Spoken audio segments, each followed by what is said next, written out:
چه شد؟ هیچ. نگفت چرا اجازه داد غارتی بگریزد؟ چرا؟ گفت. خب گفت اگر خودم زودتر آمده بودم بدون شک گردنش رو میزدم، ولی چون تو... واقعا چون این حرفی زد؟ آری؟ تو فکر میکنی چون این آدمی با چون این نخوتی میتواند فرمانده طلایه سپاه حسن ابن علی باشد؟ چه بگویم؟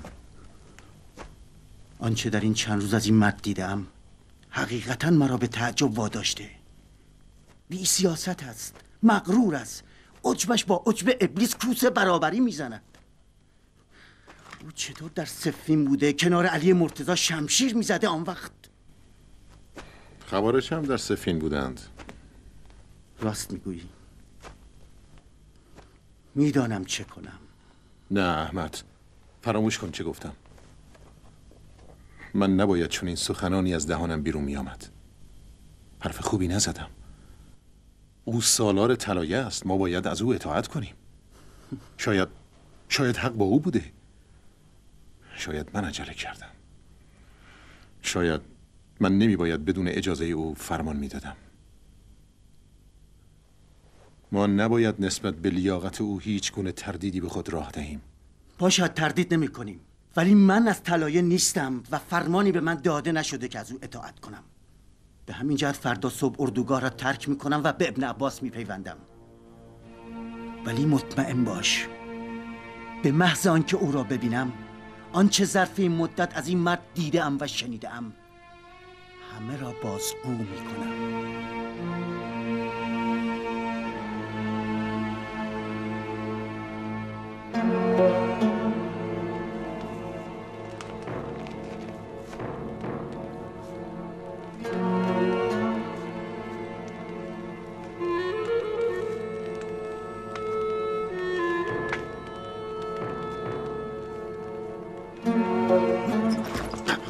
تکان نخور ملعون، وگرنه گردنت را میبرم. چه میکنی سردار؟ دست نگه دار، قصد بدی نداشتم.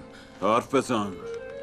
کسی در خیمه من چه میکنی؟ هیچ، فقط آمدم ببینم آن امانتی به دستت رسید یا نه.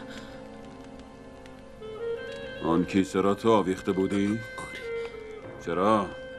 گفته بودند بیاویزم. چه کسی گفته بود؟ آن کس که تو را میخواند. مرا میخواند؟ چه کسی مرا میخواند؟ معاویه ابن ابی سفیان. پس تو جاسوسی؟ آری سردار. از سپاه دمشق؟ آری سردار. آن ملعون پسر هند خیال کرده است که میتواند مرا به کیسه ای زر بفریبد؟ نه با کیسه ای زر سردار، نه با کیسه ای. آنجاست، مابقی آنجاست.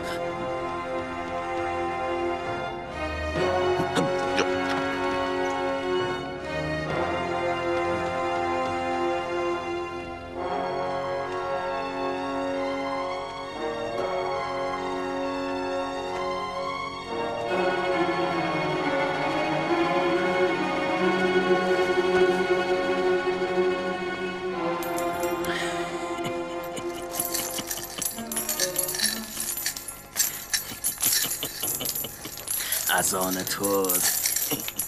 یا سردار، چیزی به از آن صبح نمانده. همکنون سربازان برمیخیزند. دیر میشود سردار. بیا.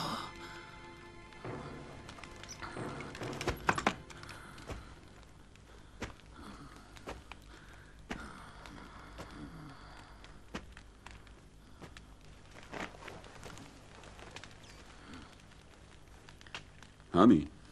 سردار، این فقط قسمتی از تحفه امیر است. ما بقیه اینجاست.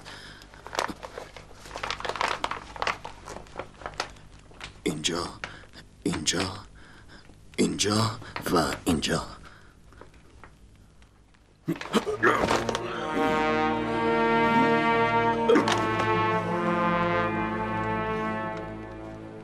بدبخت.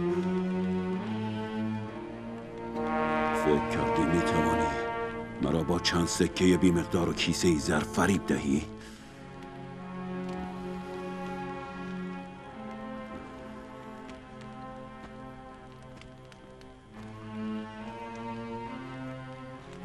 پسر هند خیال کرده است که میتواند تو را چون شیطانی در جسم و جان من رخنه دهد و روحم را بفریبد. من تو را نکشتم. من نفس اماره خیشتن را کشتم. من خنجر بر سینه شیطان درون خود فرو کردم. این جهاد اکبر من بود که بر سینه تو نشست. فکر کردی وسوسه من کار ساده است؟ من در صفین شمشیر زدم، کنار علی مرتضی بودم، 10 نفر را به هلاکت رساندم. آن وقت به خاطر چند سکه دین خود را بفروشم؟ پسر رسول خدا را تنها بگذارم؟ نگاه کن، سکه ها را نگاه کن.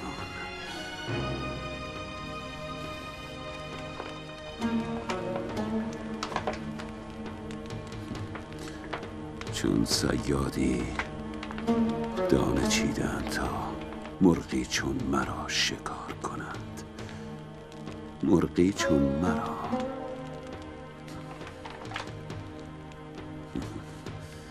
اما من آن مرغم که هم دانه برمیچینم و هم از دامتان میگریزم.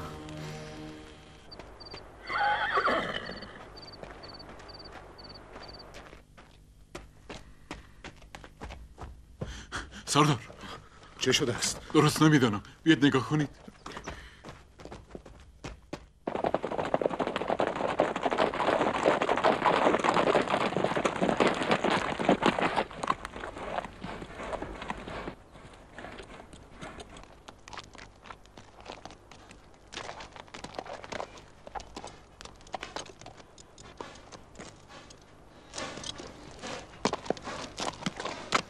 تو مطمئنی تنها از اردوگاه خارج شد؟ آری، از خیمه بیرون آمد و به سرعت به راه افتاد. گفتم سردار کجا می روی؟ گفت دور شو، به من نزدیک نشو. بعد از میان نگهبانان دوان دوان گذشت و در گرگومیش سحر ناپدید شد. هیچ خبری از اون نیست. چه کنیم؟ از این جلوتر نمیتوانیم برویم. طلایه دمشق درست پشت همین تپه است. ممکن است با قراولان روبرو شویم. راست میگویی. بهتر است ما برگردیم. شاید تا کنون به اردوگاه بازگشته باشد. شاید.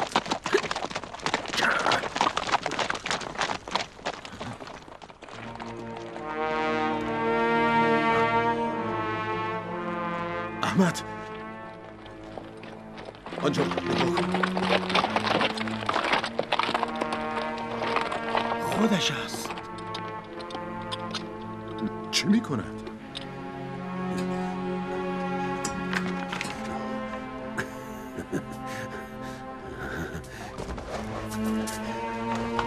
سنگی را بر می دارد، چیزی را می جوید. به راستی چه می کند؟ نگاه کن. بهتر است به اون نزدیک شویم. برویم.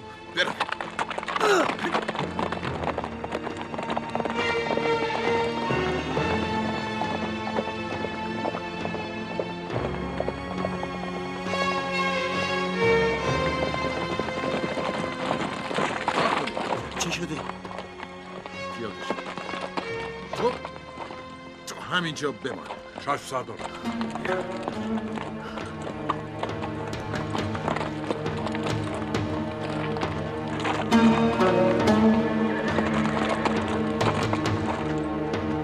نمیخواستم اون چیزی بفهمد. ممکن است رمز و رازی در کار باشد. آنجاست. بیا.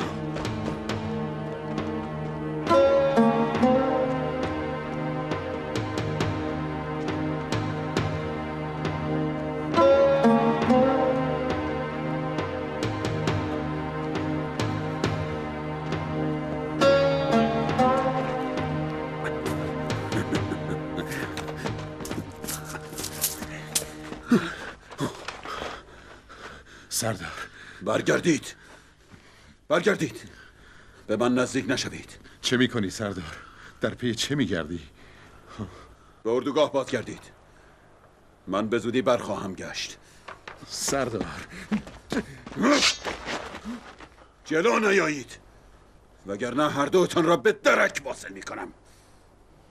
بروید. به جنون مبتلا شده، خون چشمانش رو گرفته. بیش از این جلو نرو، طلایی دشمنان پشت است، دستگیرت میکنند. به فکر خودتان باشید. برگردید. تیر آن شیاطین بر من کارگر نیست. من باید به حق خود برسم. سالها جنگیدم، شمشیر زدم و اکنون هیچ ندارم. چه میجوید؟ نمیدونم، ولی آن چه میجوید ظاهرا میآمد.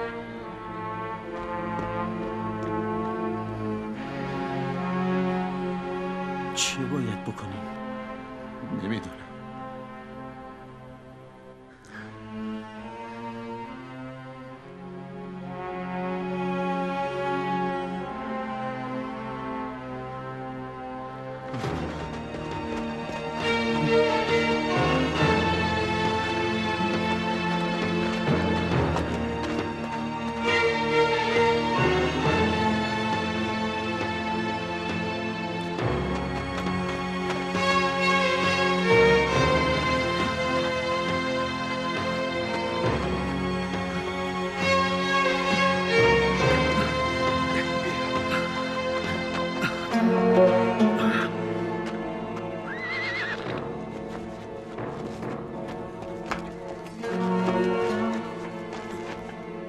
به من نزدیک نشوید وگرنه همه تان را به هلاکت میرسانم.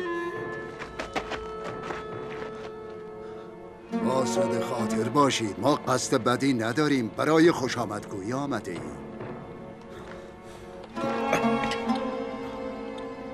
همکنون دستگیرش میکنند. این دیوانه همه چیز را خراب کرد. سالار طلایی سپاه را که بگیرند.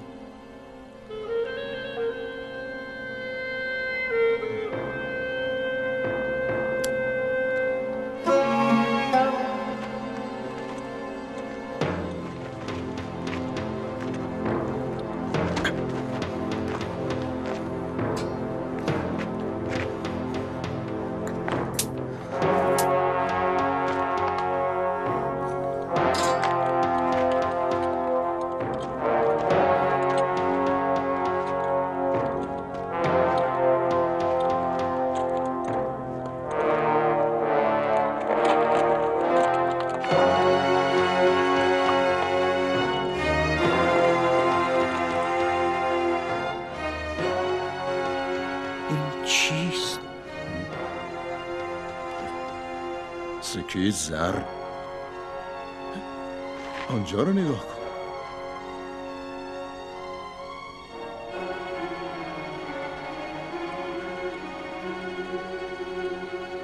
حال میفهمم به دنبال چه میگشت.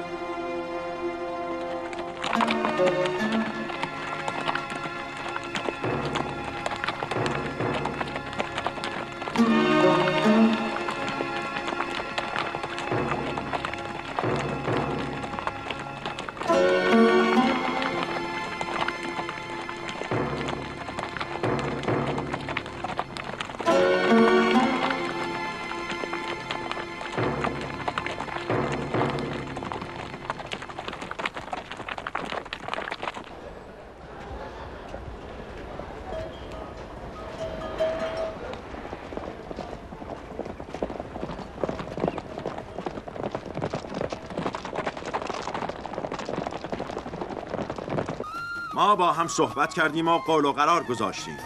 شما وعده دادید که با 2000 سوار به زودی در نخیله خواهید بود و ما هرچه بیشتر انتظار کشیدیم کمتر از شما خبری دیدیم. چه شده است؟ چرا هنوز پا در رکاب نگذاشته اید؟ آیا وقت بهتری برای عروسی پسرانتان نیافتی؟ کنایه نزن قیس. ازدواج سنت رسول الله است. تو که نمیخواهی سنت او تعطیل شود. نگفتم تعطیل کن مرد. که اگر بگویی هم تعطیل نمی کنیم. اما اینکه هنوز هم به راه نیفتاده ایم علتش آن نیست که نمیخواهیم به عهد خود وفا کنیم، بلکه نمیتوانیم، مقدورمان نیست. خودت میدانی که فصل کشت است. باید زمین را بکاریم که اگر نکاریم محصولی نیست و نانی به تنور کسی نمیماند. شیر مادران میخشکد، زاد و ولد منقطع میگردد و جماعت گرسنه نمیمانند. قحطی به میانشان میآید. قحطی که آمد مرگ و میر میشود و مرگ و میر پیروان رسول خدا را نقصان میدهد. آیا حسن ابن علی به چنین مصیبتی رضایت میدهد؟ منظر، والله که از گفته های تو بی اختیار به یاد قوم بنی اسرائیل میافتم. قیس، تو مهمانی، احترامت واجب است، ولی بهتر از پا از حد خویش فراتر نگذاری. آیا تو مسلمانان را با منکران رسول خدا همسنگ میدانی؟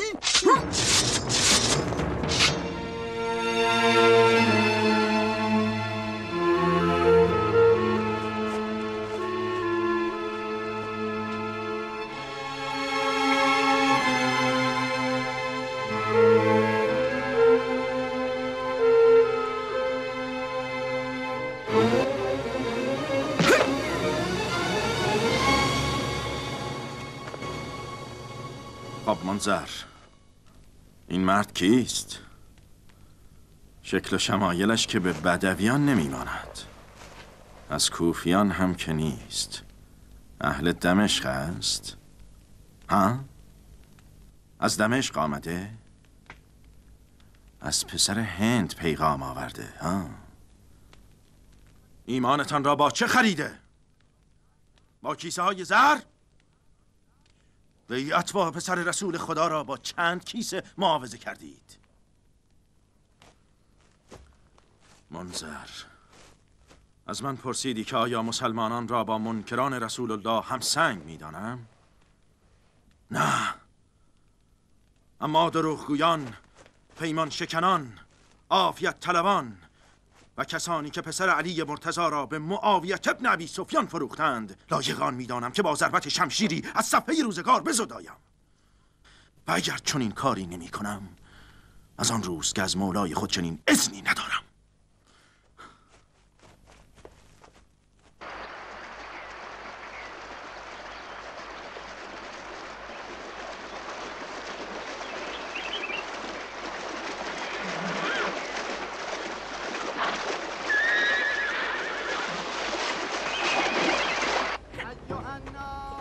چرا اینجا نشستی؟ بخیز. دشمن غدار دین خدا را هدف گرفته است.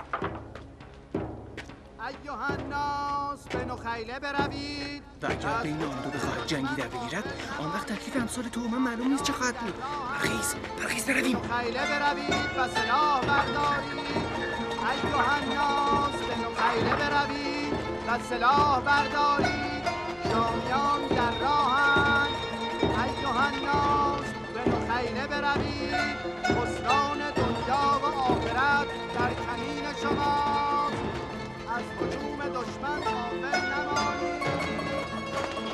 ایها الناس، دشمن غدار دین خدا را هدف گرفته است. به نخیله درآیید. ایها الناس، به نخیله بروید و سلاح بردارید. دشمن خدا در کمین است. ایها الناس، به نخیله بروید و سلاح بردارید. شامیان در راهند. ایها الناس، به نخیله بروید و سلاح بردارید. شامیان در راهند. ایها الناس، به نخیله بروید و سلاح بردارید. شامیان در راهند. ایها الناس، به نخیله بروید و سلاح بردارید. دشمن غدار چه میکنه؟ اگر به نخیله نمی روید باشد میایید. کجا؟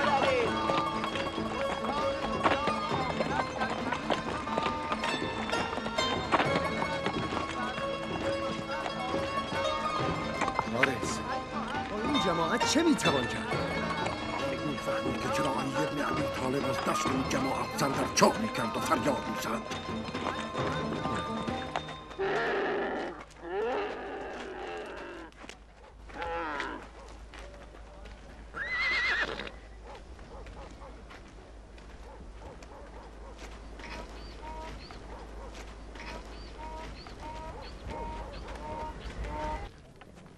با ما آشکار بگویید چه میخواهید بزرگان؟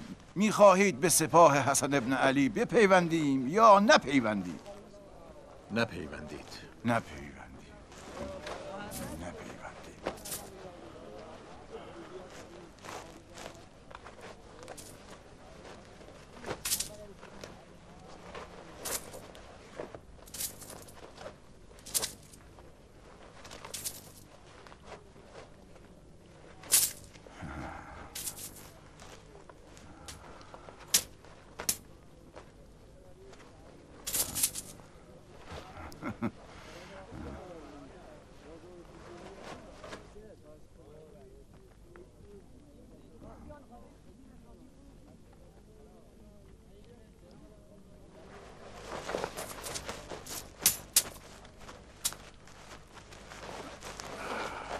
برای اینکه نپیوندیم همین کافی است. اما اگر از ما میخواستید که بپیوندیم 10 برابر هم میدادید کفایت نمیکرد.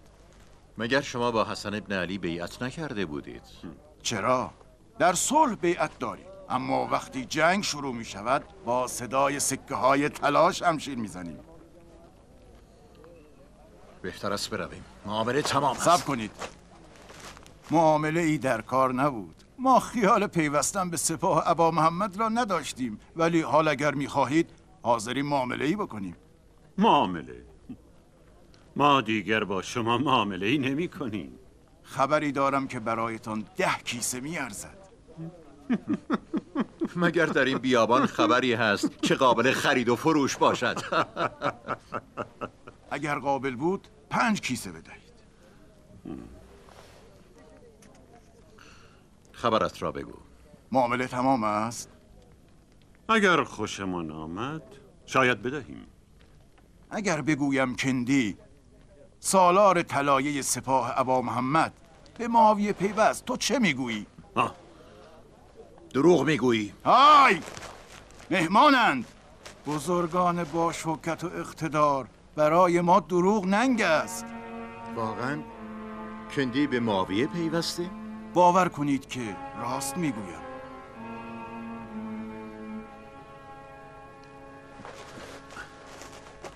چیزی فراموشتان نشده است؟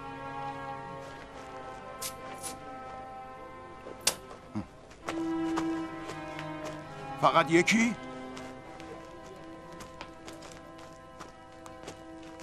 شش کیسه. ما قرارمان 5 کیسه بود، ولی این خبر را به 6 کیسه خریدیم.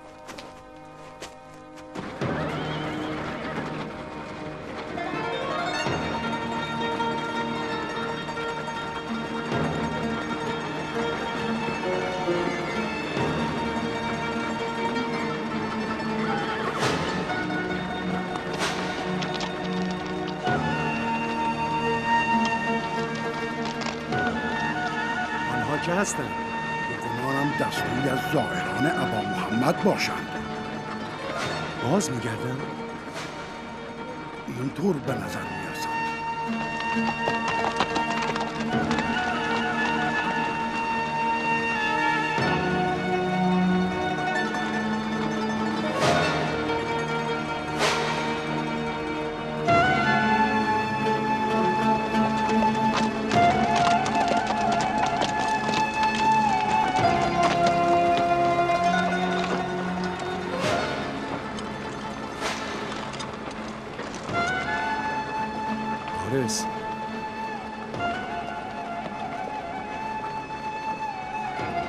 اینا نیز جملگی باز میگردن.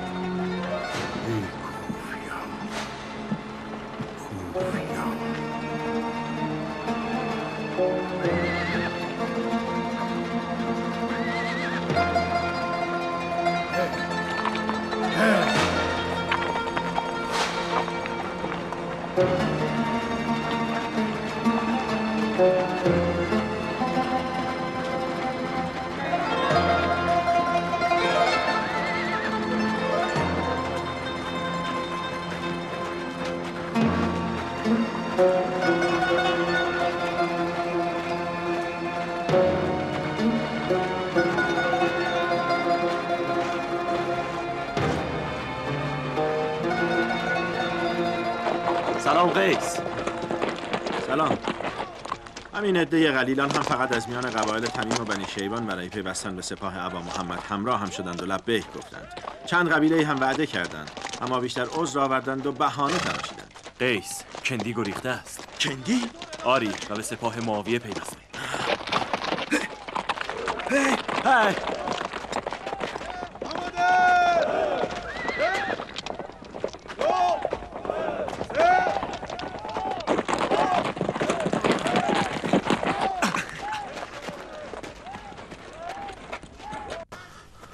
سلام.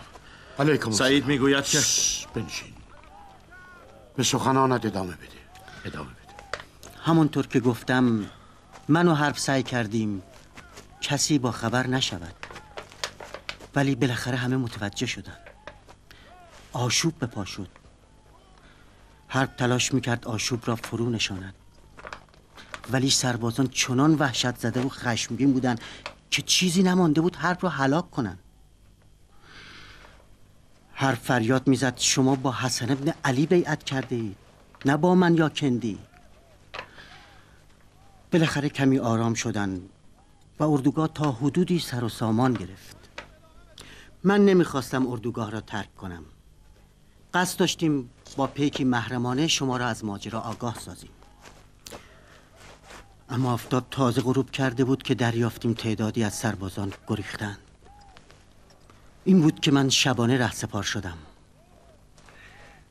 قبل از اینکه تو برسی همه از این ماجرا با خبر شده بودند. همونها که گریختن خبر را پراکندند.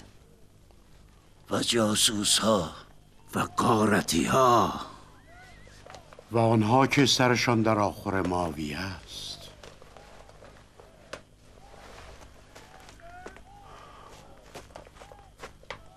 حارس، 2 نفر از پسرانت را به جانب مدائن روانه کن تا این نامه را به حسن ابن علی برسان. اجازه دهید من بروم. تو نه، تازه از راه رسیده ای، تو بمان.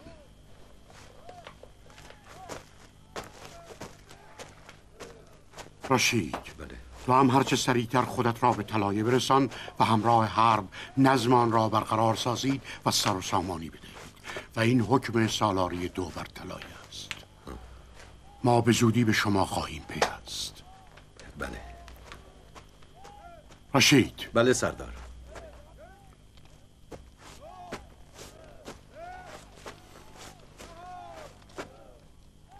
تو را از این رو انتخاب کردم که زندانبان معاویه بودی، جاه و مقام داشتی و اگر میخواستی با ظالمان همکاری کنی بین ما نبودی.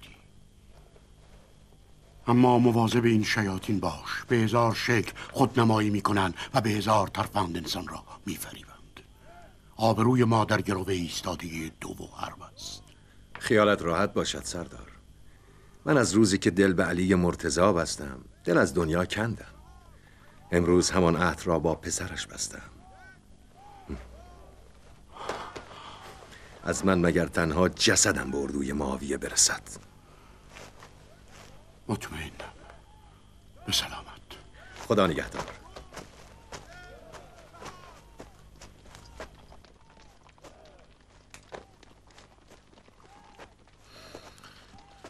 ابن عباس، 1 سال همچنان ذهن مرا به خود مشغول داشته است.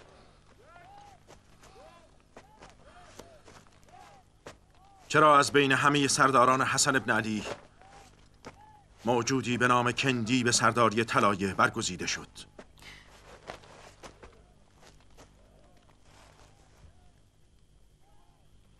او در صفین و نهروان با ما بود و در کنار علی مرتضی شمشیر زد. در شجاعت و بیباکیش شکی ندارم. ایمانش چگونه بود؟ قیس کمی خود رأی بود و دایه سرداری داشت، ولی به نظر مؤمن و متقی می آمد. به نظر می آمد؟ آری، به نظر می آمد. پس مطمئن نبودید؟ نه، مطمئن نبودم. چطور می توانم مطمئن باشم؟ من کیم؟ غیب می دانم؟ از باطن چه کسی آگاهم؟ باطن تو؟ باطن تو چیست قیس؟ سعید، از باطن تو چگونه آگاه شوم؟ حجر، ابن حاتم، کدام یک از شما از باطن دیگری آگاهید؟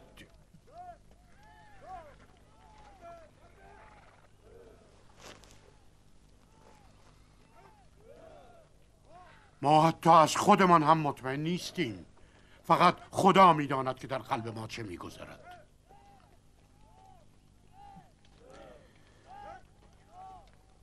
خیال میکردم آدم متقی و پرهیزکاری است. نمیدانستم شیطان در قلبش لانه کرده است.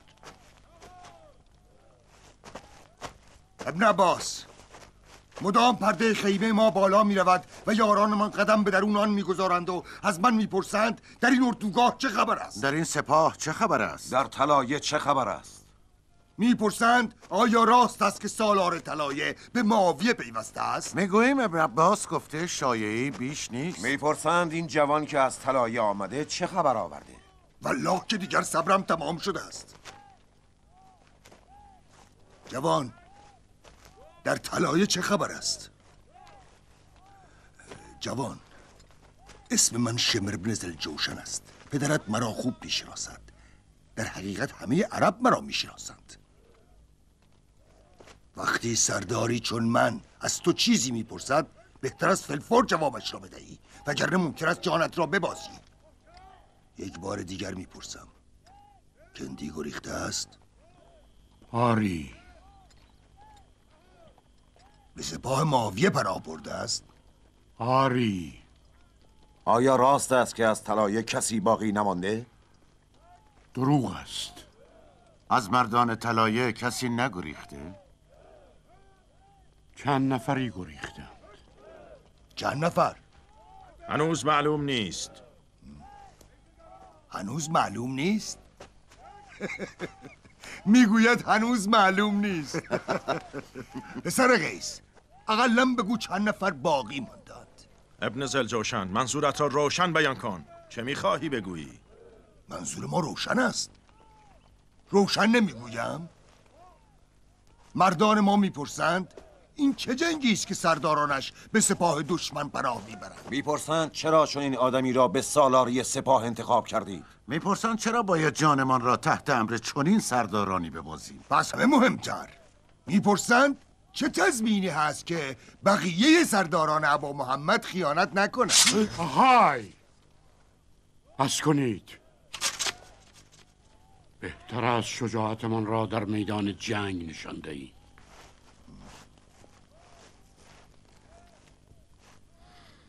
پسر سعد، من همیشه ابا دارم از آن که دستم را به قبضه شمشیرم نزدیک کنم، چون میدانم اگر از غلاف بیرون آید تا خونی نریزد به جای خیش باز نخواهد گشت. پسر ذوالجوشن، شمشیرهای زیادی دیدم که بیرون آمد و هرگز به غلاف خود باز نگشت و بی صاحب ماند. از من نبوده؟ هنوز نه. هیچ وقت؟ هنوز نه.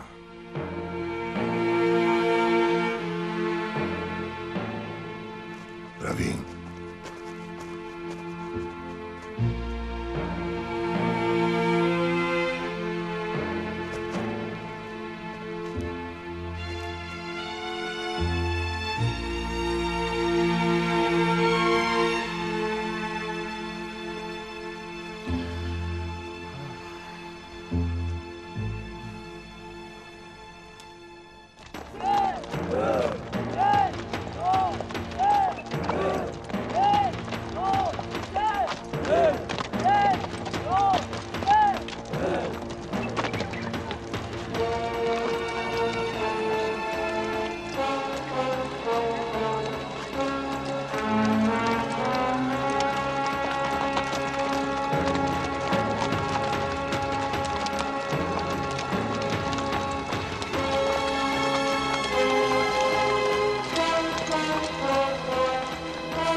خدا پنهان نیست، پس شما هم نباید پنهان باشد که کندی سالار طلای این سپاه گریخته است و ما برای این که از این ننگ مبرا باشیم نخیله را ترک می‌کنیم. اما اگر زمانی کوس جنگ به صدا درآید که البته مطمئن نیستم چنین اتفاقی بیفتد، فلفور در میدان حاضر خواهیم. به امید دیدار ابن عباس برویم.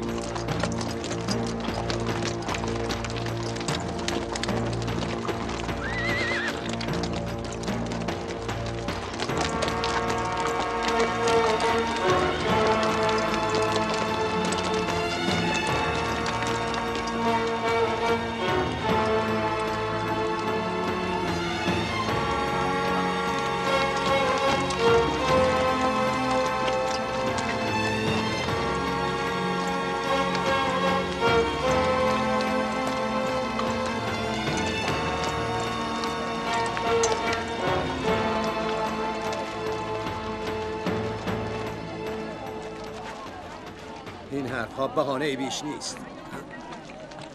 بروید به سلامت. خدا حافظ عموجان. خدا نگهدار. امان خدا.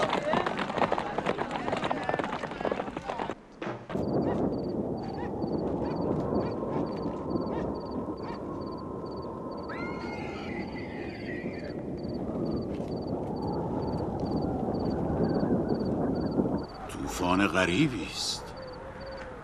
امر فکر میکنم اگر پایت را از این محوطه آن طرفتر بگذاری طوفان مستقیم تو را به جهنم هدایت کند. ممکن است، ولی مطمئنم دروازه جهنم بدون امیر به رویم گشوده نخواهد شد.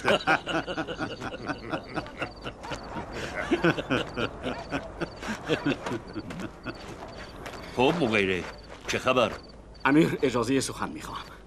تو از کی تا به حال برای سخن گفتن اجازه میگیری؟ تو همیشه اونقدر میگویی و میگویی تا امیر بگوید بس است. ولی اکنون خبری مسرت بخش برای امیرالمؤمنین دارم. باور نمی کنم، گرچه پنهان نمی کنم. اگر بگویی جاسوسانت را گردن زدند باعث مسرت ما می شود. امیر، اگر خبری را که همکنون به من رسیده است بشنوید به همه خطاهای گذشته من قلم عفو خواهید کشید. مغیره، خبرت را بگو و راحتمان کن. بگو چه بلایی بر سر ما آمده؟ طلایه ما را قتل عام کردند؟ برای آسمانی نازل شده تا اون به سپاه زده؟ مطمئنم که بعد از شنیدن خبرت ما جملگی باید به عذاب انشیم. جاسوسان کندی سالار طلایه سپاه حسن ابن علی را فریفتند و او اکنون در میان سربازان ماست و به امیرالمؤمنین پناهنده شده است.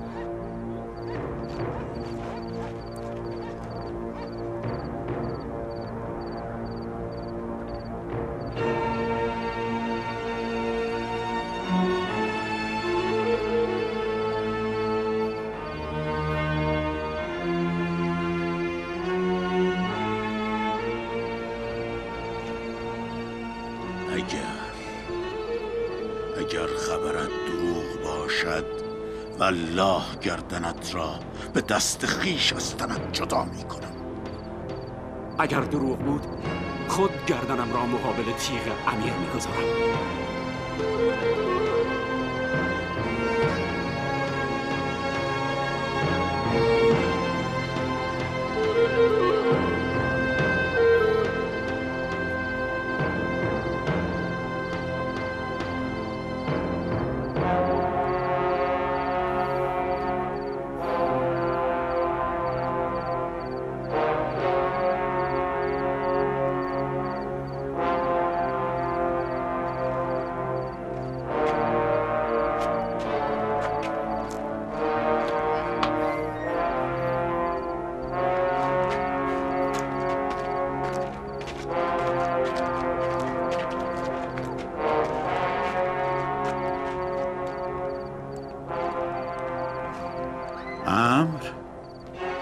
چه میگویی؟ ضربه هولناکی بر ابا محمد وارد آمد. ولی هنوز کار به آخر نرسیده است. اما فریفتن سالار طلایه او بزرگترین حسنش این است که راه ما را روشن ساخت. راه ما مشخص بود.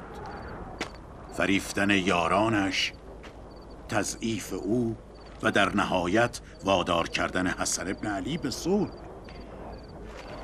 یک بار پیش از این گفتم فکر صلح با او را از سر بدر کن. او کسی نیست که با تو به مذاکره بنشیند، از در صلح درآید، عهدنامه رد و بدل سازد، خلافت تو را قبول کند و از امامت دست بردارد. پس چه کنیم؟ ما باید تمام کوششمان را بر این استوار کنیم که یارانش را از اطرافش پراکنده نماییم، بفریبیم، قدرتش را تحلیل ببریم و در نهایت تنها و بیاورش سازیم. اما دست به شمشیر نمیبریم، رو در رویش سفارایی میکنیم اما نمیجنگیم. مدام فریاد صلح برمیکشیم و از حفظ خون مسلمین دم میزنیم و خود را پایبند حفظ بیت رسول الله و حرمت فرزندانش نشان میدهیم. مسلماً و بدون هیچ شکی ابا محمد به صلح تن در نخواهد و همین باعث می شود که او در نظر مسلمین لجوج، کینه‌توز و جنگ طلب جلوه کند و ایشان عدم پذیرش دست دوستی تو را به جاه طلبی او حمل کنند. آن وقت اگر حتی به قتل هم نرسد دیگر وجودش به خلافت تو آسیبی نخواهد رساند. امر چگونه به این افکار دست پیدا می‌کنی؟ باور کن دوست عزیزم که من به آنها دست نمی‌یابم، بلکه این افکار هستند که مرا تسخیر می‌کنند. گویی هزاران سال است که حضور دارند و حال به صورت کلمات از دهان من بیرون می‌آیند. میفهمم. همانطور که من خلافت را نمیجویم، بلکه این خلافت است که وجود مرا تسخیر کرده و دمی آسوده هم نمیگذارد.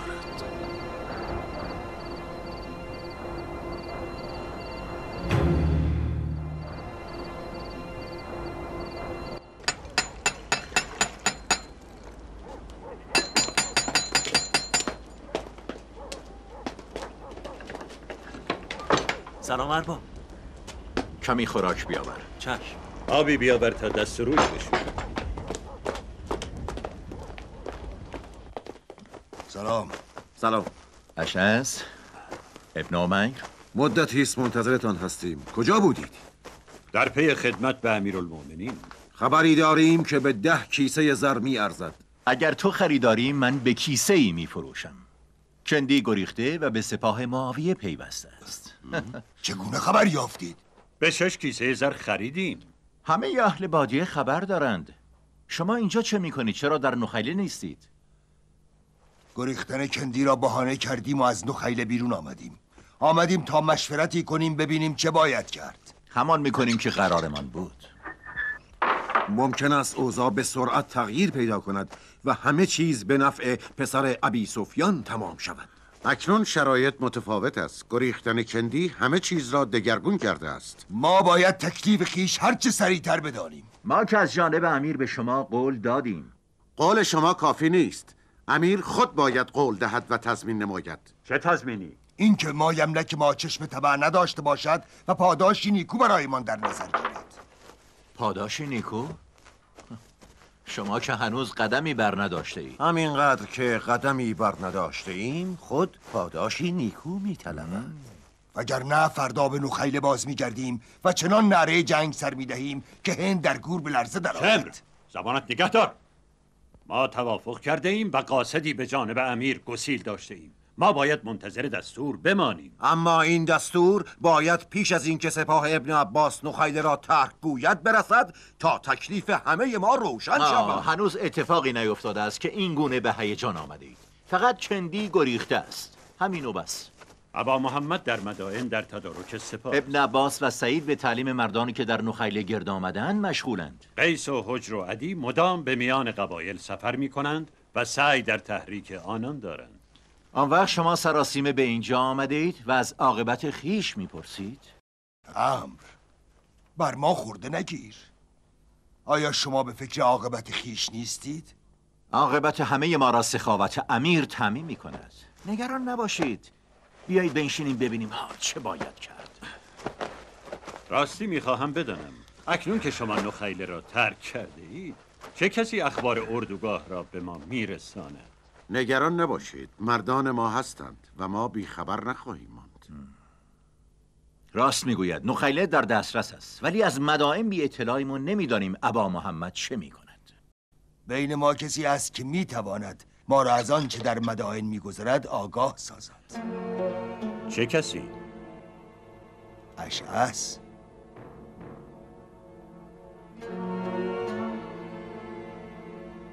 دخترش در خانه ابا محمد است. به شرط آنکه معاویه قدر خدمات ما را بداند.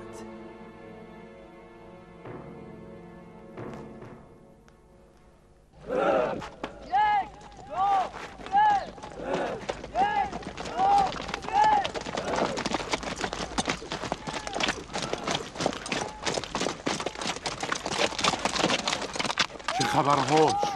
کوفیان رو پنهان کردن و هیچ کس حاضر نیست به ما بپیوندد. ابن عباس باید به همین عده قناعت کنیم. باشد، ما با همین عده به پیشواز پسر ابی سفیان میرویم و منتظر حسن ابن علی میمانیم. شاید ابا محمد موفق‌تر از ما باشد. من با کوفیان حرفی دارم. کجا میروی قیس؟ تنهایش نگذارید، همراهش بروید.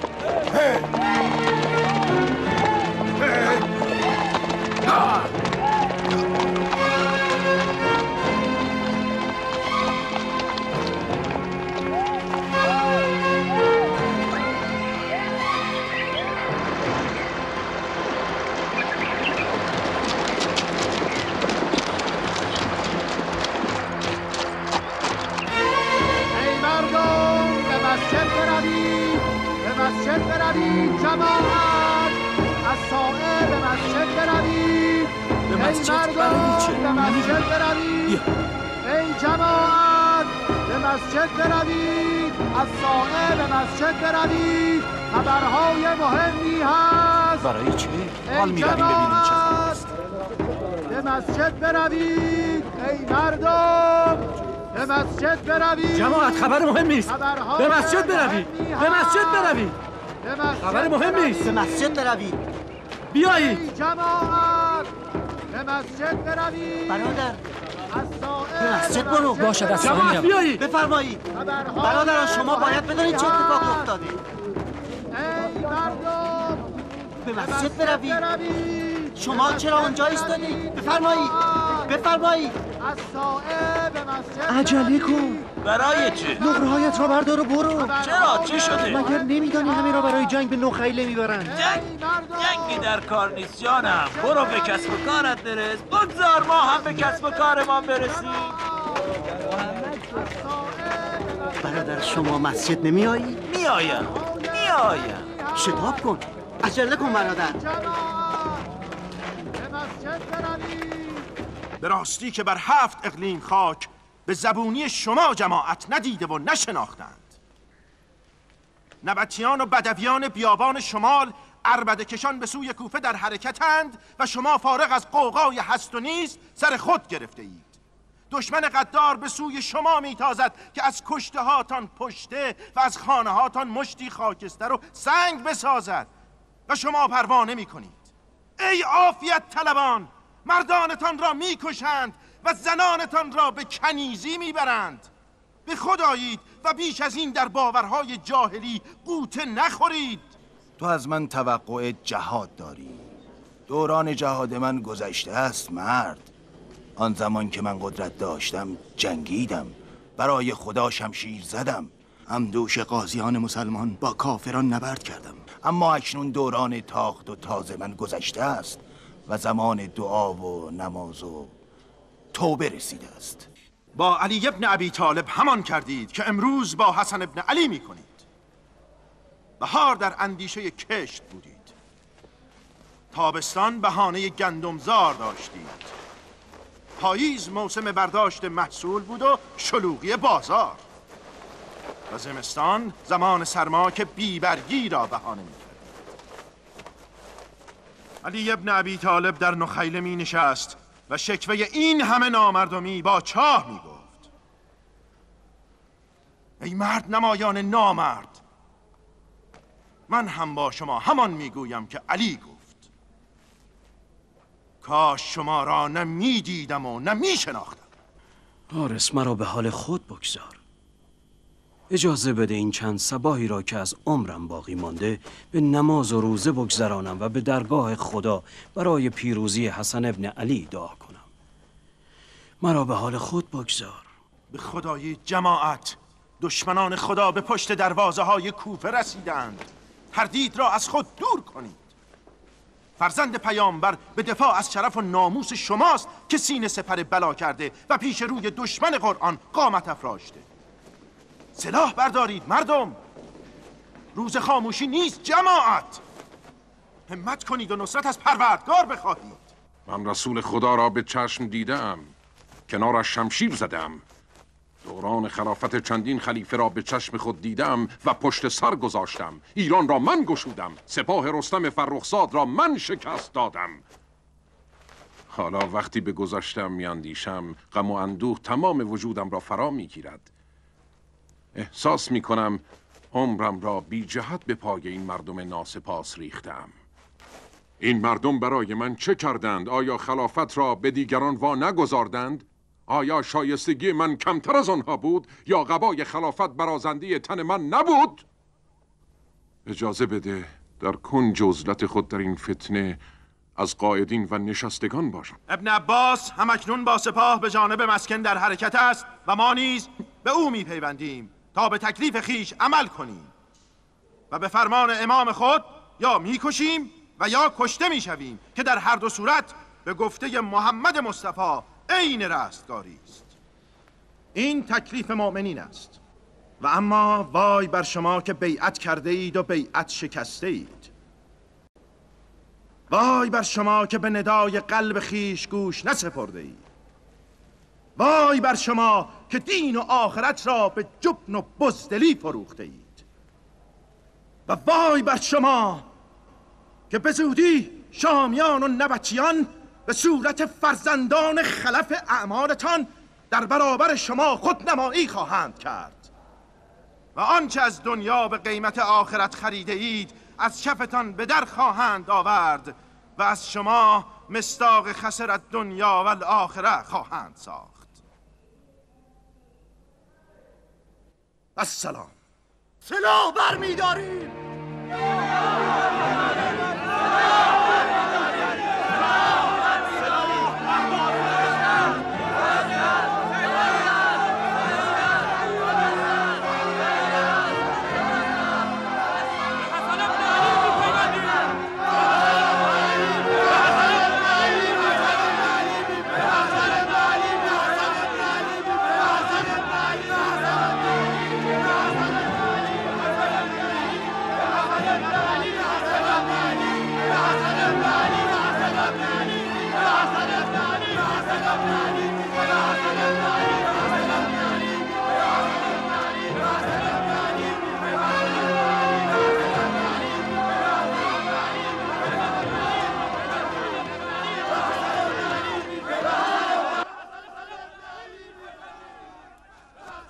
سلام دخترم. سلام پدر. شما به مسجد نرفتید؟ نه، حرفهای قیس ابن سعد برای من تازگی ندارد، چون میدانم چه میگوید و چه میخواهد. زیبا سخن گفت. چنان خلایق را به وجد آورد که جماعت انبوهی راهی میدان جنگ شدند. آری، جماعت را به جنگ می‌خوانند و خود به معاویه می‌پیوندند. حتما می‌دانی که کندی سالار طلایه چه کرده است. آری میدانم. وقتی او که از یاران با وفای علی ابن ابی طالب بود چنین کند، تکلیف قیس و سعید و حجر و عدی معلوم است. مطمئنم که به زودی ابا محمد را تنها میگذارند و به معاویه میپیوندند. پدر، آیا درست است که درباره یاران با وفای ابا محمد این گونه سخن بگویید؟ با وفا؟ مطمئن باش که از کندی با وفاتر نیستند.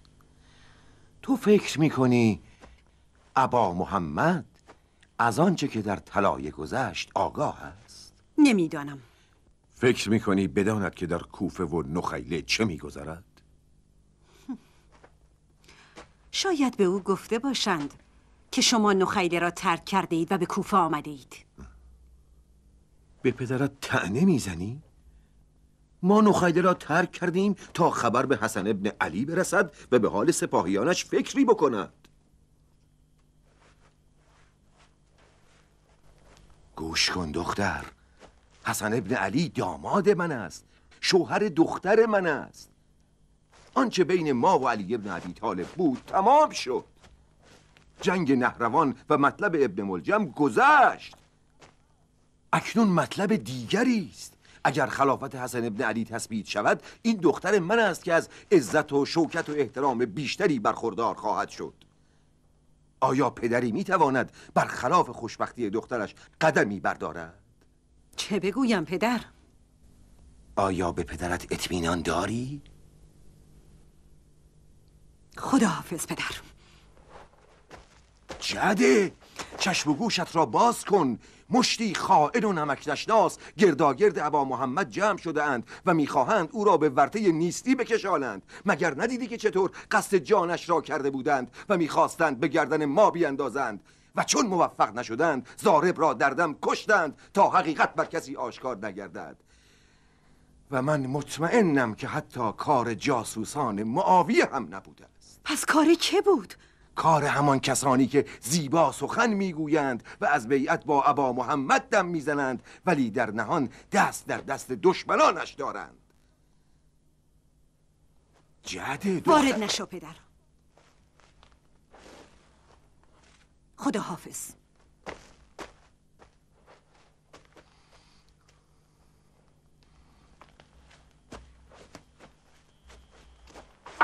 بیا و با آنچه میگویم عمل کن دخترم. هر خبری که به این خانه میرسد فی‌الفور مرا آگاه کن. هر قاصدی که میآید بلافاصله مرا مطلع ساز.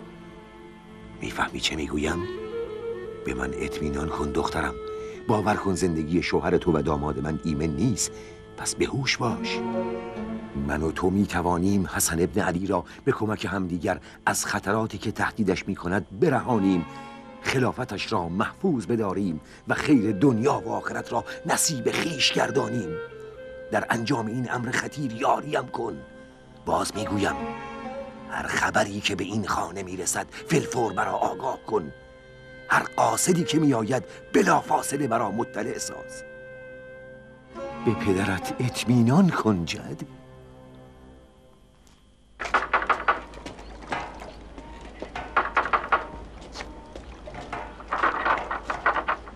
سلام، بفرمایید.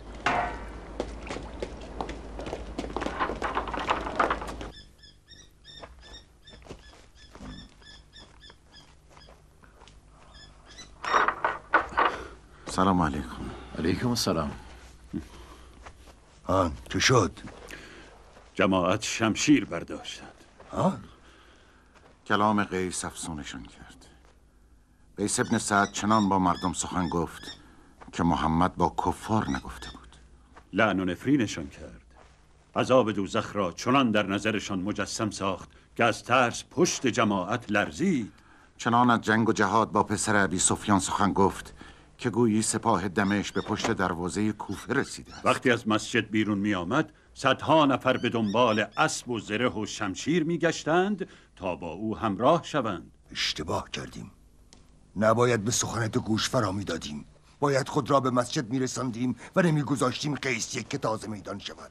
باید فرار کندی را چون پیراهن عثمان علم میکردیم و بر سرش میکوبیدیم. خوددار با شمر، هنوز اتفاقی نیفتاده. پسر ابی سفیان قدرتمند است، 60,000 سپاهی دارد. چرا متوجه نیستی؟ تمام سعی ما بر آن است که جماعت را دلسرد کنیم و از گرد ابا محمد بپراکنیم. همدلی و همزبانی مصری است، سرایت میکند. اگر جماعتی برخیزند جماعت دیگری نیز به پا خواهند خواست. اگر گروهی نعره زنند خلایق بسیاری به کمکشان خواهند آمد، میخروشند و فریاد برخواهند آورد. اگر چنین شد آن وقت خواهید دید که دریای از مردم چنان بر امیرت بتازند که مجبور شود افتان و خیزان تا پشت دروازه های دمشق بگریزد و کنج قصرش چون زنان ندبه سرده. مواظب زبانت باش شمر، حرمت امیرالمؤمنین نگه. لعنت خدا بر تو آن امیرت باد. اگر ما با شما همراه شده ایم نه بدان جهت است که به پسر هند ایمان آورده ایم و یا او را مقتدای خود میشناسیم، بلکه بدان جهت است که با آینده خود و یارانمان میاندیشیم. برای ما مهم نیست که ابا محمد پسر هند را به درک واصل کند و یا معاویه حسن ابن علی را منزوی سازد. ما به سهم خیش میاندیشیم و میخواهیم وقتی این جنگ پایان یابد ما همون طرفی باشیم که قریب پیروزی برمیدارد. امر، ما شما را خوب میشناسیم، پس سعی نکنید خود را سرسپرده معاویه نشان دهید. شما به سیم و زر دل سپرده اید و چون ما به فکر عاقبت خیش هستید پس با ما یک رنگ باشید. آنچه امروز اتفاق افتاد اگر تکرار شود دودمان همه ما را به باد خواهد داد. شمر، تو بیش از حد هیجان زده هستی. امیر معاویه ابن ابی سفیان زیرکتر از آن است که میاندیشی. آیا میدانستی در میان سپاهی که ابن عباس تدارک دیده چند نفر جاسوس و غارتی دمشق حضور دارند؟ تعدادشان آنقدر زیاد است که اگر امیر دستور میداد میتوانستند یک شب سر تمام یاران تو را در خیمه هایشان ببرند، حتی سر تو و دوستان نزدیکت را. شمر، من گمان نمی کنم شور و غوغایی که قیس به راه انداخته کمکی به او بکند. چه شد؟ همه چیز بر وفق مراد است. اکنون ما خبرچین معتبری در خانه ابا محمد داریم که لحظه به لحظه آنچه به گوشش برسد به ما خبر میدهد. دخترم جعده در حال حاضر بیش از هر کس به پدرش اعتماد دارد.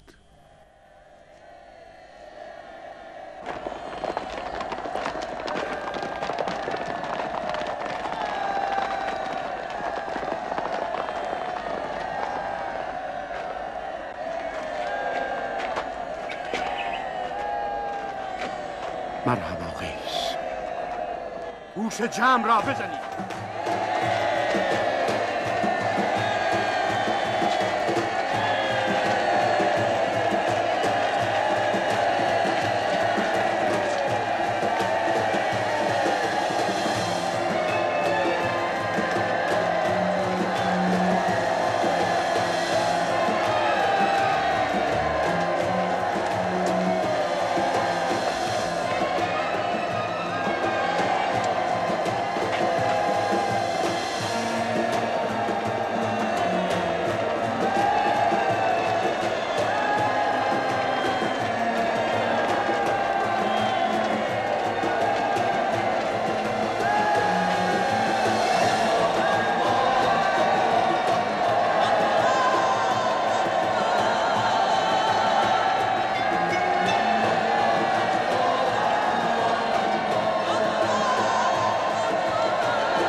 رشید،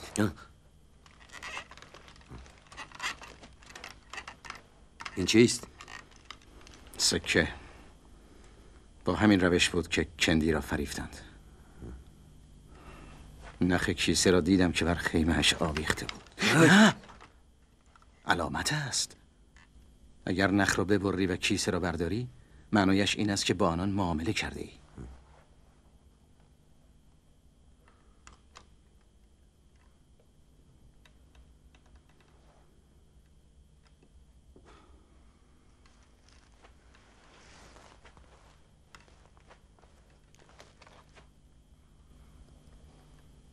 حرب تنهایم بگذار.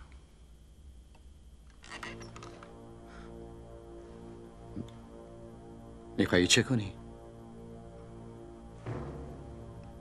نمیدانم. هیچ نمیدانم. برو.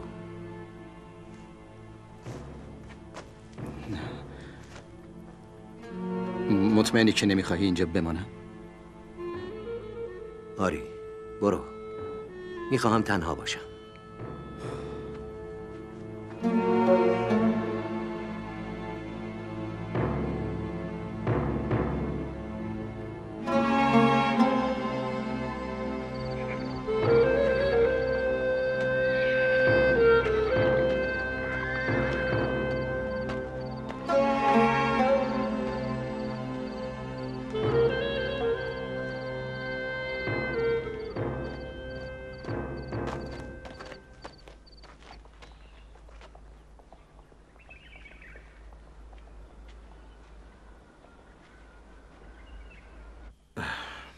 رشید؟ رشید؟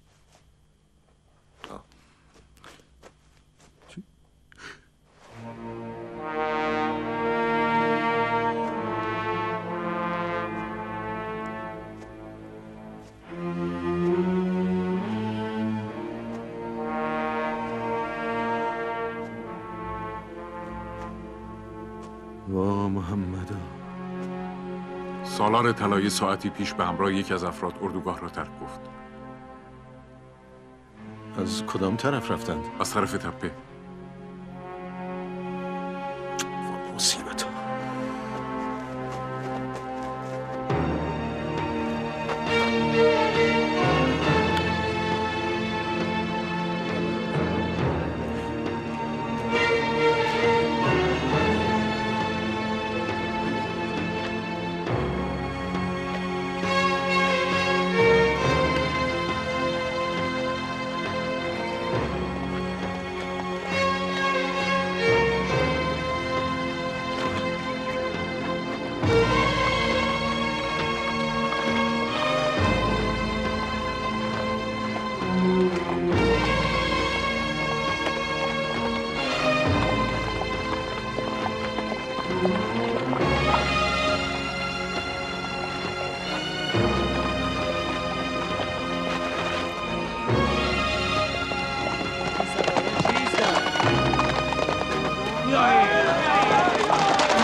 این مرد جاسوس است. دیشب کیسه ای زر در خیمه من آویخت و بعد سعی کرد مرا تطمیع کند و مثل کندی با وعده و وعید مال دنیا مرا به پسر هند تسلیم سازد. اما شرط من آن بود که فقط با سالار طلایه سپاه معاویه معامله می کنم، آن هم تنها. بعد پشت آن تپه با این مرد سعد ابن عاصم روبرو شدم و آنچه میبینید حاصل معامله من با پسر هند است. صبر کنید. بگذارید این مرد به نزد معاویه بازگردد و پیغام ما شیعیان را به او برساند. حرب بازش کن.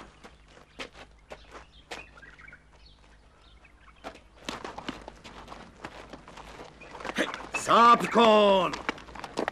به معاویه بگو ما پسر رسول خدا را به سکه های زر تو نمی فروشیم. بگو تا آخرین نفر می جنگیم. بین ما و تو فقط شمشیر حکم می کند. برو. اما این مرد او جاسوس است و سزای جاسوس در زمان جنگ فقط مرگ است. ببریدش و خارج اردوگاه گردنش را بزنید. ببریدش.